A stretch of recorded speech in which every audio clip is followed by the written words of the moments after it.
بسم الله الرحمن الرحيم نحمده ونصلي ونسلم على رسوله الكريم.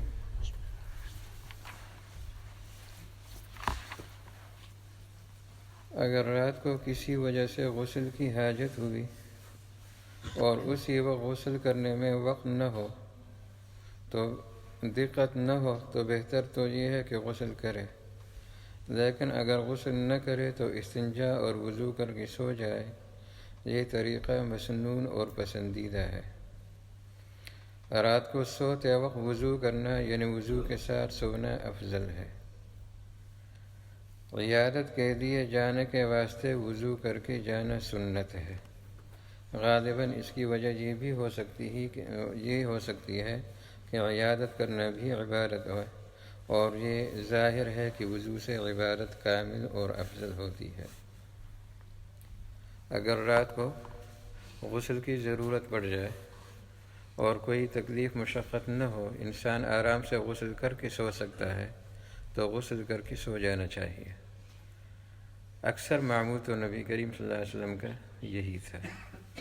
اور اگر کسی وجہ سے غسل نہیں کر سکتا، سردی زیادہ لگ رہی ہے یا نیند بہت زیادہ آ رہی ہے یا کوئی اور وجہ ہے، بہرحال کوئی اس طرح کی وجہ بن گئی کہ وہ فوراً غسل نہیں کر سکتا اور صبح اٹھ کر اس کا غسل کرنے کا ارادہ ہے، تو ایسے موقع پر مستحب یہ ہے کہ وہ کم سے کم استنجا اور وضو کر کے سو جائے. اگرچہ اس سے وہ پاکی تو حاصل نہیں ہوگی جو جنابت کو دور کرنے سے حاصل ہوتی ہے، لیکن سنت پر عمل ہو جائے گا اور بدن پر جو نجاست لگی ہے اس میں کمی ہو جائے گی. جو نجاست لگی ہے ظاہراً وہ کم ہو جائے گی اور دور ہو جائے گی اور سنت پر عمل ہو جائے گا. اور اگر کوئی آدمی بیمار ہے، آپ نے اس کی بیمار پرسی کے لیے جانا ہے، تو آپ چاہیں باوضو ہو کر جائیں، بے وضو ہو کر جائیں، جائز ہے. لیکن اگر وضو کر کے چلے جائیں تو زیادہ بہتر ہے، یہ زیادہ افضل ہے. اور وجہ یہ ہے کہ چونکہ عیادت جو ہے یہ عبادت ہے، اس پر انسان کو ثواب ملتا ہے، تو عبادت کے لیے وضو کرنا یہ بہتر ہوتا ہے. اگر ایک شخص کلی کرتا ہے تو اس کے منہ سے خون نکلتا ہے، کچھ دیر بعد بند ہو جاتا ہے. چونکہ کلی کرنے سے وضو ٹوٹنے کا اندیشہ ہے، اس لیے اگر وہ کلی نہ کرے اور نماز پڑھ لے تو یہ صحیح ہے یا نہیں؟ جواب: ایسی حالت میں کلی نہ کرنا درست ہے، بغیر کلی کے نماز صحیح ہو جائے گی. چلیں مسئلہ حل ہو گیا. یہاں پر یہ مسئلہ بہت زیادہ ہوتا ہے. اکثر لوگوں کو یہ بیماری ہوتی ہے کہ دانتوں سے خون نکلتا ہے، دانتوں سے نکلتا ہے یا مسوڑوں سے باہر ہے. یہ شکایت ہوتی ہے بعض لوگوں کو، اور اچھے خاصے لوگوں کو یہ شکایت ہوتی ہے کہ منہ سے خون نکلتا ہے. جب بھی وہ پانی ڈالتے ہیں، کلی کرتے ہیں، تو فوراً خون شروع ہو جاتا ہے. تو ایسے موقع پر اگر اس نے انتظار کیا اور خون بند ہو گیا اور دوبارہ کلی کرنے سے خون نہیں آتا، پھر تو انتظار کر لینا چاہیے. لیکن اگر اس طرح نہیں ہو، جب بھی پانی ڈالتا ہے تو دوبارہ خون شروع ہو جاتا ہے، تو ایسی صورت میں اگر وہ کلی نہ کرے اور اس کے بغیر نماز وہ وضو مکمل کر دے اور نماز پڑھ دے تو اس کی نماز ہو جائے گی، اس سے کوئی فرق نہیں پڑے گا. اگر کسی نے ظہر کی نماز کے لیے وضو کیا اور پھر وضو نہیں ٹوٹا تو اگلی نماز کا وقت آنے پر نیا وضو کرنا واجب نہیں ہے، اسی وضو سے نماز پڑھ سکتا ہے جب تک وضو نہ ٹوٹے. اگر ایک دفعہ ہم نے وضو کر لیا، مثلا ظہر کے لیے ہم نے وضو کر لیا اور ہمیں پیشاب کا تقاضا بھی نہیں اور وضو ہمارا ٹوٹا بھی نہیں، تو اس وضو سے ہم چاہیں عصر بھی پڑھ لیں، مغرب بھی پڑھ لیں، عشاء بھی پڑھ لیں. گرمیوں میں نہیں، ونٹر میں. گرمیوں میں تو شاید ناممکن ہو جائے گا، لیکن ونٹر میں پڑھ سکتے ہیں. ونٹر میں 3-4 گھنٹے میں ہی تمام نمازیں ہو جاتی ہیں، تو یہ جائز ہے ہمارے لیے، یہ جائز ہے. اور اگر پیشاب کا تقاضا ہو اور ہم یہ کہیں کہ یار ابھی نماز پڑھ لیں پھر وضو توڑ دیں گے، تو یہ مکروہ ہے. اگر پیشاب کا تقاضا ہے، استنجا کی حاجت ہے، ہمیں ٹوائلٹ جانے کی ضرورت ہے، اور ہم وضو کو زبردستی روکیں تو یہ بہتر نہیں ہے. پھر اگر یہ تقاضا ہلکا ہے، معمولی ہے، تو مکروہ ہے، اور اگر بہت شدید تقاضا ہے تو پھر حرام ہے، پھر اس کو روکنا حرام ہے. نماز اگر اس حالت میں پڑھیں گے، اس بھاری وضو کے ساتھ، ہیوی وضو کے ساتھ، نماز تو اس وقت بھی ہو جائے گی لیکن ثواب میں بہت زیادہ کمی آ جائے گی، اور نماز میں جو خشوع خضوع چاہیے وہ حاصل نہیں ہوگا، اس لیے کہ یہی تقاضا ہوگا۔ پھر اگر امام کوئی میرے جیسا لیزی ہو گیا تو پھر دل ہی دل میں دعا کریں گے، یار امام کب نماز ختم کرے گا تاکہ میں ٹوائلٹ چلا جاؤں، تو پھر کھڑے ہوں گے امام کے پیچھے اور دماغ ہوگا ٹوائلٹ میں، تو یہ بہتر نہیں۔ اگر پیشاب کا تقاضا ہے تو پھر اس وضو کو روکنا بہتر نہیں ہے، بہتر یہ ہے کہ پھر پہلے آدمی جا کر استنجا وغیرہ سے فارغ ہو جائے، وضو کر لے، فریش ہو کر آ کر نماز پڑھے تاکہ نماز میں خشوع خضوع حاصل ہو، اور اللہ کے سامنے کھڑے ہو کر ٹوائلٹ کے خیالات اس کو نہ آئیں، یہ بہت زیادہ بے ادبی کی بات ہے۔ اسی طرح اگر میں نے ظہر کی نماز کے لیے وضو کیا اور مجھے کوئی پیشاب وغیرہ کا تقاضا بھی نہیں ہے، اگر میں عصر کی نماز پڑھنا چاہوں تو پڑھ سکتا ہوں، لیکن اگر عصر کے لیے میں دوبارہ وضو کروں تو اس سے زیادہ ثواب ہے، اس میں زیادہ ثواب ہے۔ یہ وضو، اس وضو کو قرب کا وضو کہا جاتا ہے، یعنی اللہ کا قرب حاصل کرنے کا وضو، اللہ کے نزدیک ہو جانے کا وضو، اس پر زیادہ اجر و ثواب ہے۔ وضو کے دوران کوئی امر منافی وضو پیش آ جائے، یعنی وضو کرنے میں کوئی وضو توڑنے والی چیز پیش آ گئی، مثلا اگر منہ اور دونوں ہاتھ دھو لے پھر وضو ٹوٹ گیا تو ضروری ہوگا کہ دوبارہ پھر سے وضو کرے، لیکن معذور ہونے کی حالت اس سے مستثنیٰ ہے۔ مثال کے طور پر ایک آدمی نے وضو شروع کر دیا، ابھی کلی بھی کی، ناک میں پانی ڈال دیا، چہرہ بھی دھو لیا، وضو کرتے کرتے اس کی ہوا خارج ہو گئی، اب وضو ٹوٹ گیا۔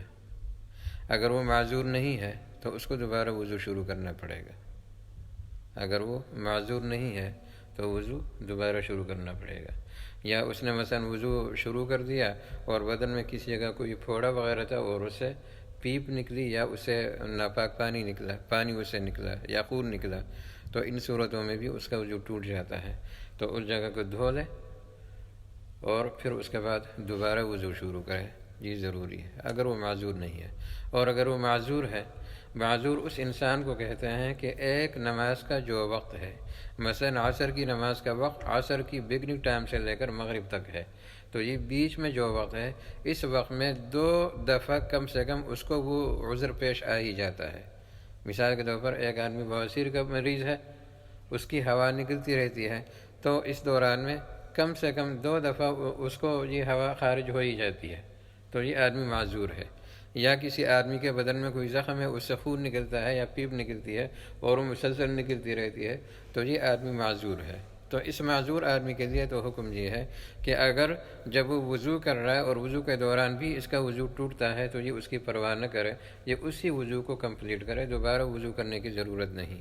اور مثلا عصر کی نماز کے لیے جب اس نے وضو کیا تو عصر سے مغرب تک یہ اس وضو سے جو نمازیں، چاہے قضا نمازیں ہوں، ادا نماز ہو، نفلیں ہوں، قرآن کی تلاوت ہو، جو عبادت اسے چاہے کر سکتا ہے۔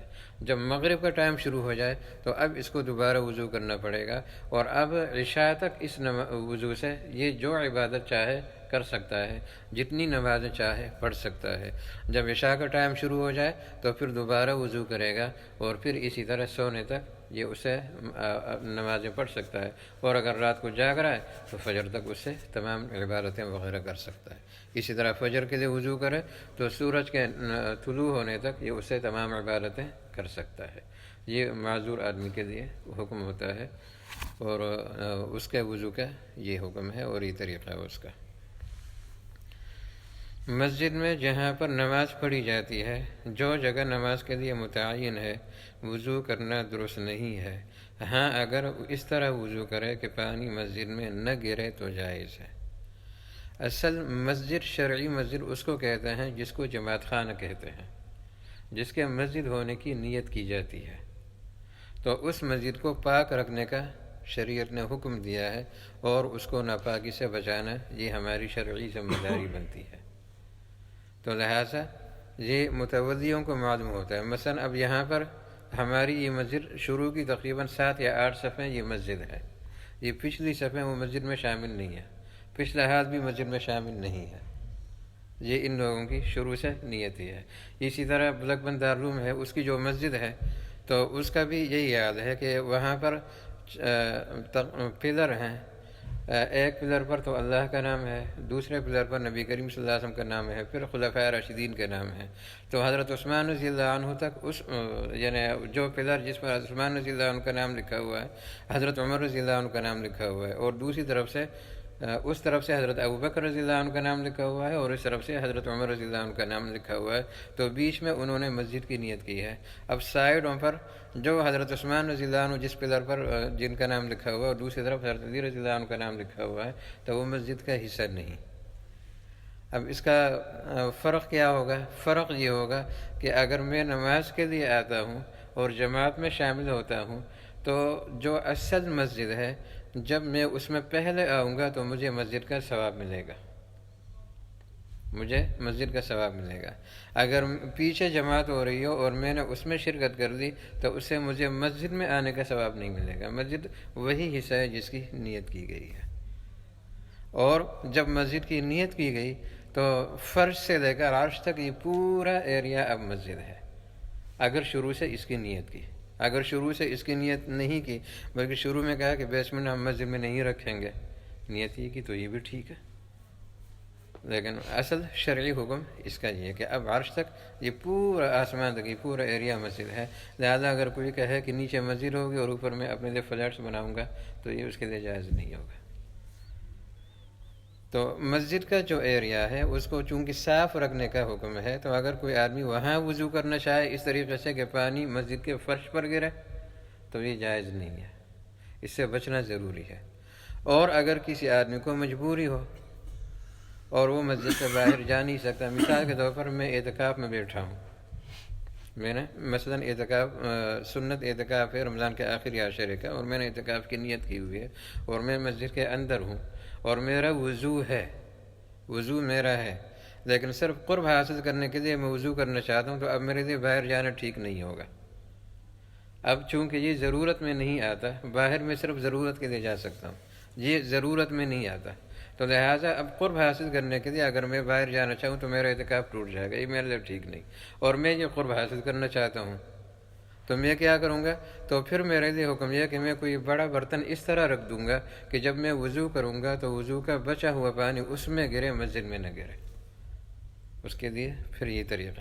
یا مثال کے طور پر ونڈو ہے اور باہر اس طرح کا کہ صورت ہے کہ پانی نکل جاتا ہے اور کسی کو تکلیف نہیں ہوتی، تو میں ونڈو سے باہر تو نہ نکلوں، اندر رہوں، لیکن ونڈو سے اس طرح باہر وضو کروں کہ سر باہر چہرہ باہر نکال دیے، دھو لیے، ہاتھ باہر نکال دیے، دھو لیے، پھر ایک بار پیر باہر کر کے دھو لیے، پھر دوسرا، اس طرح کر سکتا ہوں.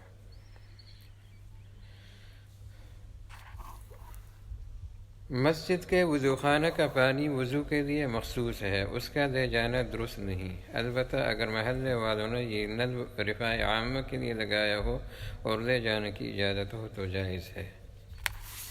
اس کی یہاں پر تو ضرورت نہیں آتی، اپنے ملکوں میں اس کی بہت ضرورت آتی ہے. اچانک گھروں میں پانی ختم ہو جاتا ہے، پیچھے سے لائن میں پانی بند ہو گیا پائپ میں، اور مسجد میں پانی ہوتا ہے، تو ایسے موقع پر پھر لوگ مسجد کے وضو خانے سے گھروں کو پانی لے جاتے ہیں. تو اس کا مسئلہ یہی ہے. ایسے موقع پر جو مفتی حضرات ہیں، جو سمجھدار لوگ ہیں، جن کو یہ مسائل معلوم ہوتے ہیں، وہ کیا کرتے ہیں کہ وہ ایک الگ ہینڈ پمپ لگا دیتے ہیں اور یا باہر کوئی الگ نلکا لگا دیتے ہیں تاکہ محلے کے لوگ اس سے پانی بھر کر اپنے گھروں کو لے جائیں، اپنی ضرورت پوری کریں. اس لیے کہ مسجد کے وضو خانے کا پانی وہ مسجد کے لیے ہے، وہ گھروں کے لیے نہیں ہے، اور لوگوں نے اس میں جو پیسہ لگایا ہے وہ مسجد کے لیے لگایا ہے، وہ گھروں کے لیے نہیں لگایا ہے، تو لہٰذا یہ اس کے لیے جائز نہیں. ہاں، جن لوگوں نے پیسہ لگایا ہے اور جو ذمہ دار ہیں، اگر وہ سب اس کی اجازت دیں کہ بھئی تم اپنے گھروں کو لے جا سکتے ہو تو اب کوئی حرج نہیں ہے. لیکن اگر ان کی طرف سے اجازت نہ ہو تو پھر وہ پانی گھروں کو لے جانا، چاہے ضرورت کے لیے ہو، پینے کے لیے ہو، کسی بھی مقصد کے لیے ہو، پھر اس کا گھروں کو لے جانا ٹھیک نہیں ہے. میرے خیال سے اتنے مسائل کافی ہیں، اگر یاد رہیں اور ہضم ہو جائیں تو ٹھیک ہے. اب اگر کوئی سوال ہو تو مختصراً پوچھ سکتے ہیں. یہ مسجد میں آپ کہہ رہے ہیں یہ کچھ صفحے ہیں جو مسجد میں شامل ہیں، باقی نہیں ہے، تو جو باقی ہے اس کو نہ شامل کریں گے کیا وجہ؟ یہ تو ان سے پوچھیں. مطلب وہ تو سہولت ہے نا، وہ اینڈ تک آپ کر دیں مسجد کو، تو ساری مسجد ہے. ویسے کہ جیسے سوری میں آپ کی بات کاٹ رہا ہوں، یہاں پہ نماز پڑھ رہے ہیں جماعت ختم ہو گئی ہے تو کچھ لوگ اور آئے ہیں وہ پیچھے ادھر ہال میں جو ہے جماعت کرا رہے تھے. اٹ مینس کہ وہ مسجد سے باہر جماعت کرا رہے ہیں, مسجد میں نہیں کرا رہے. They don't know. Main thing یہ ہے کہ ان کو یہ سمجھ رہے ہیں کہ یہ مسجد میں ہم نماز پڑھ رہے ہیں, جماعت کرا رہے ہیں, جبکہ ان کو پتہ ہی نہیں ہے کہ ہم تو مسجد میں نہیں ہیں, ہم تو مسجد کے باہر ہیں. اصل میں حنفی مسلک میں مسئلہ بھی یہی ہے کہ مسجد وہ مسجد کا جو مسجد طریق نہ ہو, یعنی راستے کی مسجد نہ ہو, تو اس میں آپ دوسری جماعت کرا ہی نہیں سکتے. اس کے لیے آپ کو مسجد کی حدود سے تھوڑا سا ہٹ کر جانا پڑتا ہے. تو اس کے لیے تو بہتر ہی یہی ہے کہ جماعت ثانیہ اگر ہو رہی ہو دوسری جماعت تو وہ باہر کرائیں. ہاں یہ مسئلہ دوسرا ہے کہ مثال کے طور پر اب یہاں پر جماعت ہو رہی ہے, جیسے جمعے کے دن ہے, عید کے دن ہے, مسجد بھر جاتی ہے, تو ایسے موقع پر پھر وہ مسجد کے ثواب سے محروم نہیں ہوتے, اس لیے کہ ان کی صفیں مسجد کی صف کے ساتھ متصل ہو گئیں, اور مسجد میں جو امام نماز پڑھا رہا ہے اس کی اتباع میں وہ نماز پڑھ رہے ہیں, ان کو وہی ثواب ملتا ہے. کئی لوگ ہیں جیسے جماعت ہو رہی ہے, جماعت ختم ہوئی اور نفل پڑھنے کے لیے پیچھے حال میں چلے جاتے ہیں, اس سے کوئی فرق نہیں پڑتا. نفل تو گھر میں پڑھنے میں زیادہ ثواب ہوتا ہے. نفل اور سنتیں جو ہیں یہ گھر میں پڑھنے میں زیادہ ثواب ہوتا ہے, تو اگر وہ پیچھے چلے جائیں اس سے کوئی فرق نہیں پڑتا. اردو میں بول رہے یہ لوگ کہیں گے کہ وکیل صاحب گالیاں دے رہے ہیں سب کو. میں وہ متفق کی بات کرتا ہوں کہ اگر روزے میں جس طرح ہم بیٹھتے ہیں تو اگر وہ اس طرف چلا جائے تو اس کا مطلب ہے کہ اس کا وہ ٹوٹ کے اعتکاف اگر بغیر ضرورت کا ایک لمحہ کے لیے بھی جاتا ہے تو اعتکاف ٹوٹ جاتا ہے. اعتکاف کے مسائل کافی نازک ہیں. ٹھیک ہے. اچھا ایک اور مسئلہ کہ جیسے آپ نے کہا کہ وضو کیا ہو, وضو کیا ہے تو اگر کہیں سفر میں ہے, کہیں پانی نہیں, مطلب حاجت ہے کہ کوئی تھوڑی دیر میں پیشاب کرنا ہے یا کوئی ویسے آپ کو حاجت ہو سکتی ہے, تو نماز کا ٹائم ہے, نماز پڑھنا وہ پہلے پڑھ سکتے ہیں کیونکہ بعد میں اگر آپ کو پانی نہیں ملے یا کسی جگہ پہ اس طرح کا کوئی عذر ہو وہ تو مستثنیٰ ہے, لیکن جہاں عذر نہ ہو تو وہاں لیزی پن کی وجہ سے اس طرح کرنا یہ ٹھیک نہیں ہے. یہ معذوری کا جو آپ نے بتایا کہ معذور ہے بندہ, تو وہ وضو کا آپ نے مسئلہ بتایا, تو یہ اگر عارضی ہو معذوری, جیسے کسی کو پرابلم ہوئی, 1-2 دن گیس کی پرابلم ہو گئی, جیسے جب تک وہ دوائی لیتا ہے ڈاکٹر سے, 2-3 دن تو درمیان میں لگ گئے, کیا وہ معذوری میں آئے گا یہ عارضی ٹائم جو ہے, یا لانگ ٹائم ہونا چاہیے؟ اس کے لیے اگر ایک نماز کا وقت اس کے لیے اس طرح نہیں گزر رہا ہے تو وہ بھی عارضی طور پر آئے گا معذوروں کے حکم میں, جب تک وہ معذور ہے تو اس پر عمل کر سکتا ہے.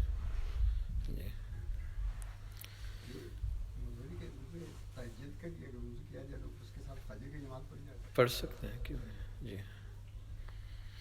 کتنے سارے ائمہ ایسے ہیں کہ جو عشاء کے وضو سے فجر کی نماز پڑھتے تھے, ان میں امام ابو حنیفہ رحمہ اللہ بھی ہیں, تقریباً 40 سال تک پڑھی ہے. جی پڑھ سکتے ہیں. اصل میں زیادہ قضاء حاجت کا ہونا یہ زیادہ کھانے اور پینے پر موقوف ہوتا ہے. جس انسان کا کھانا پینا کنٹرول ہوتا ہے نا, تو اس کو زیادہ پیشاب وغیرہ کی ضرورت نہیں ہوتی اور بدن میں سستی بھی پیدا نہیں ہوتی. زیادہ کھانے کے کئی نقصانات ہیں. سب سے پہلا نقصان تو یہ ہے کہ یہ سنت کے خلاف ہے. سب سے پہلا نقصان یہ ہے کہ یہ سنت کے خلاف ہے. سنت طریقہ یہ ہے کہ انسان کم سے کم پیٹ کا ایک حصہ, پیٹ کو 3 حصوں میں تقسیم کر دے تو ایک حصہ خالی چھوڑ دے, تو لہذا سنت کی خلاف ورزی ہو جاتی ہے. دوسرا نقصان یہ ہے کہ جو انسان زیادہ کھاتا ہے تو فطری بات ہے کہ اس کے دل میں شہوت والے خیالات زیادہ پیدا ہوتے ہیں. اب اگر یہ شادی شدہ ہے تو یہ تو اپنے آپ کو بچا لے گا, اگر شادی شدہ نہیں ہے تو پھر یہ غلط راستوں پر جاتا ہے. تیسرا نقصان اس کا یہ ہے کہ انسان لیزی ہوتا ہے, سست ہو جاتا ہے, تو لہذا کوئی کام کرنا چاہے تو تب بھی نہیں کر سکتا. اور چوتھا نقصان یہ ہے کہ انسان کو خمار و عنودگی یعنی نیند کی کیفیت ہوتی ہے زیادہ کھانے سے. اور ایک پانچواں جو خطرناک ترین نقصان ہے وہ یہ کہ جو آدمی جتنا زیادہ کھاتا ہے تو اس کو اتنی زیادہ ڈھکار آتی ہے, اور یہ ڈھکار کو عربی میں جوشا کہتے ہیں. عربی کو میں اس کو جوشا کہتے ہیں. ایک آدمی نبی کریم صلی اللہ علیہ وسلم کے ساتھ تھا محفل میں, اس کو زیادہ ڈکاریں آ رہی تھیں, تو بظاہر ایسا لگتا ہے کہ اس نے زیادہ کھایا تھا. تو آپ صلی اللہ علیہ وسلم نے اس کو مخاطب کر کے کہا کہ یا صاحب الجوشا, اے ڈھکاریں لینے والے اپنی ڈھکار کم کر, قیامت کے دن زیادہ ڈکار دینے والے سب سے زیادہ بھوک کی حالت میں ہوں گے. اللہ ہماری حفاظت کرے. تو یہ نقصانات ہوتے ہیں، اور پھر آدمی کام کرنا چاہے تو نہیں کر سکتا، وزن بھی بڑھ جاتا ہے، دماغ پر بھی بوجھ آتا ہے، یہ تمام نقصانات ہوتے ہیں.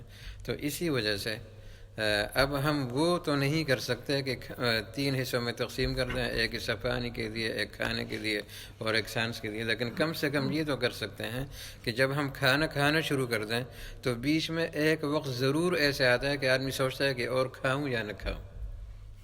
تو جب جیسے یہ وقت آ جائے تو اس وقت آدمی کھانے کو روک دے بس. اگر وہ بھی کر دے گا تو یہ بھی کم کھانے میں آئے گا، اور وہ جو نقصانات ہیں ان سے انسان بچ جائے گا. تو یہ عموماً اس کی وجہ زیادہ کھانا ہوتا ہے، کہ جس کی وجہ سے زیادہ قضاء حاجت کی ضرورت ہوتی ہے. آپ نے دیکھا ہوگا کہ رمضان میں انسان بہت کم ٹوائلٹ وغیرہ کو یوز کرتا ہے، اس لیے کہ روزے میں ہوتا ہے تو اس کو اس کی ضرورت نہیں ہوتی. تو جنت میں پیشاب پخانہ ہے نہیں، اللہ ہم سب کو نصیب کرے. تو جنت میں پیشاب پخانہ نہیں ہے. جو لوگ جنت میں چلے جائیں گے یہ جتنا بھی کھانا چاہیں کھا لیں، جو پینا چاہیں پی لیں، تو آخر میں کیا ہوگا؟ یا تو ہلکی سی ڈکار آ جائے گی، لیکن وہ ڈکار یہاں کی طرح نہیں ہوتی. یہاں تو سب میں اگر ایک آدمی کو ڈکار آ جائے تو سادن کی ساری اسمیل اس میں آ جاتی ہے، دوسرا آدمی پریشان ہو جاتا ہے کہ کہیں میں بے ہوش نہ ہو جاؤں. یہاں کی طرح نہیں ہوگی. وہ جو ڈکار آئے گی اس سے بھی خوشبو آئے گی، اور یا اس کو پسینہ آئے گا اور وہ پسینہ بھی خوشبودار ہوگا. ان 2 طریقوں سے جنت کا کھانا انسان کا ہضم ہوگا، کھانا بھی ہضم ہوگا اور پانی بھی ہضم ہوگا. میرے خیال سے اتنا کافی ہے. سبحان اللہ بحمدہ، سبحانک اللہم وبحمدک، نشہد ان لا الہ الا انت، نستغفرک.